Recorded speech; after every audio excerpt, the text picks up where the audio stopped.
CrazyMikesapps.com with an iPad app video review for Modern Combat 4 0 Hour. So far, this game has been very impressive, featuring bad guy and good guy levels, more realistic gun battles, tougher enemies, and plenty of intense first-person shooter gameplay. You're going to immediately see a big difference in this game compared to Modern Combat 3. Now, when you get into it, the door breaches and things like that are much more realistic. If you've played any SWAT games, I was a police officer.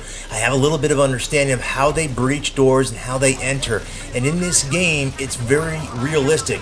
The enemies are much more realistic. They don't go down with one bullet. They can get shot a couple times. They do have heavy armor on. When they do get shot in the head and it makes sense, they do die.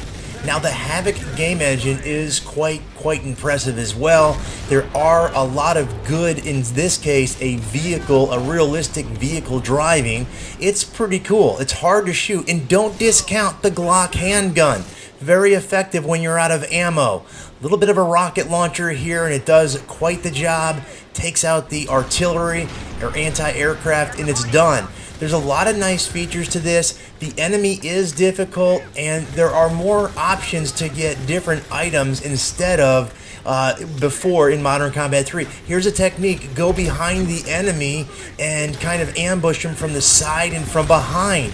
It's a technique that I used in here, and it worked out very good because it's a little bit of a crossfire problem, but it did work out. There are some nice cutscenes. Sorry for the pun there. That was untimed. It actually just happened that way. But the knifing is interesting. Sometimes it can be a little wonky. This is a nice cutscene here. You do have the swipes like that. And now we're playing as the bad guys in this case, Paige. And he's not a nice guy. He's got a nice gun there. It looks kind of like it's a revolver. It looks like a heavy duty, and it does some serious damage. I don't know if it's a 44. I would guess so. Clint Eastwood, let me know. But overall, great. Now look at the detail when you're shooting. The papers are flying up. You don't always get the guy you're looking for, and you're not going to put him down with a shotgun unless you get a nice direct hit. Again, well done. Nice attention to detail.